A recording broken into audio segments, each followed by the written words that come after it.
এবার বদলা নেওয়ার মিশনে মাঠে নামবে ব্রাজিল। ফিফা ফ্রেন্ডলিতে ব্রাজিলের সামনে ক্রোয়েশিয়া, যাদের কাছে হেরে ব্রাজিলের আছে 22 বিশ্বকাপ থেকে বাদ পড়ার দুঃখ স্মৃতি। কিন্তু সেই বদলা ব্রাজিলকে নিতে হলে সামনে থাকবে কিছু চ্যালেঞ্জ।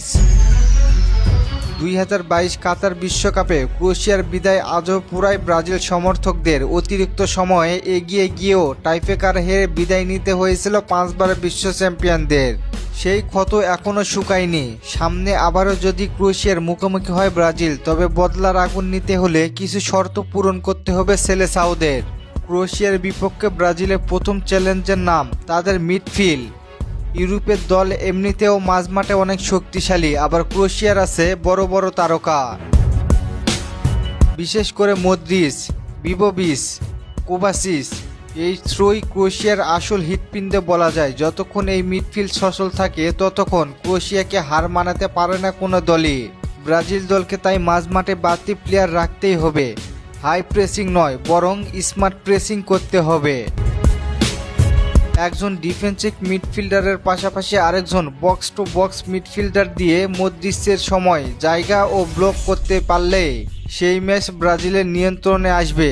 আবার ব্রুনো ক্যাসমিরোর সাথে আরেকজন মিডফিল্ডার সেটআপ করতে পারলেই ম্যাচের নিয়ন্ত্রণ আসবে ব্রাজিলের। ডিফেন্স লাইনে ভুল করলে আবারও হারের মুখ দেখতে হবে ব্রাজিলকে। ক্রোয়েশিয়া খুব বেশি সুযোগ তৈরি করতে না পারলেও যে অল্প সুযোগ পায় সেইগুলো কাজে লাগাতে জানে। বিশেষ করে সেট পিস ও দ্বিতীয় বল থেকে তারা ভয়ঙ্কর। 2022 সালে ব্রাজিলের ডিফেন্স লাইনের সবচেয়ে বড় সমস্যা ছিল ফুলব্যাকের অতিরিক্ত উপরে উঠে যাওয়া। এর বাইরে শেষ 8 ম্যাচে 25 গোল ক্রোয়েশিয়ার, যেখানে তারা জয় পায় 7টি ম্যাচেই। ব্রাজিলকে বদলা নিতে হলে ডিফেন্স লাইনের ভারসাম্য এবং মাঝমাঠ কন্ট্রোল দুই জায়গায় ভালো পারফর্ম করতে হবে।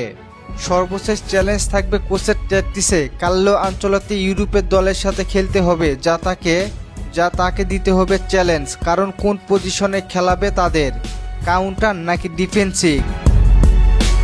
ব্রাজিল বনাম ক্রোয়েশিয়ার ম্যাচটি হবে এপ্রিল মাসের 1 তারিখে। এই ম্যাচটির সময়সূচি এখনও নির্ধারিত হয়নি। যখনই হবে আপনাদের জানিয়ে দিব। আপনাদের কি মনে হয়, ব্রাজিল কি পারবে ম্যাচ জিতে প্রতিশোধ নিতে? জানিয়ে দিন আপনার মূল্যবান মতামত। আর ফুটবলকে নিয়ে নতুন কোনো প্রশ্ন থাকলে করতে পারেন, পরবর্তী ভিডিওতে রিপ্লাই করব। ধন্যবাদ।